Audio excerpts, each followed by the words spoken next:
täällä oikein tehdään? No tässä on nyt seikkailijaporukka ja niillä on merirosvoilua, on silmälapuntekoa ja sitten on sanomalehtihatun tekemistä. Joo, ja sitten on kasvomaalausta. Joo. Ja sitten meillä myös löytyy kaarnavenetekua ja sitten on esterata.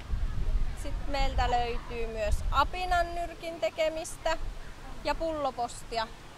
Mikä on ollut komein kasvomaalaus tähän mennessä? No varmaan se, että ne on maalannut koko kämmenen ihan siniseksi, että se voi olla vähän sotkusta, mutta niin semmosia löytyy. Joo. Minkälainen se temppurata on?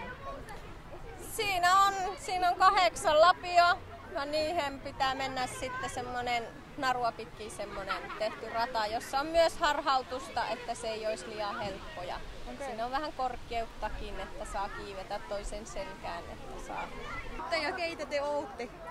Me tullaan Teuvalta ja mä oon Iida. Ja mä oon Sofia. Kuinka kaukana se on? Kuinka monelta herää sitten aamulla? 8. Joo. Ei se ole sitten Ei. kovin kaukana. Ei ole. Tai että lähdettiin tulemaan 9. Joo. Ei mitään, varmaan joku tunnin matka. Joo. No onko teillä ollut hauskaa? Joo. Onko teillä jotain terveisiä tai sanottavaa jollekin? Että kaikkia sitten kannattaa tulla, tai liittyä partioon tulla tänne sitten seuraavan kerran. You are my treasure, yeah, you.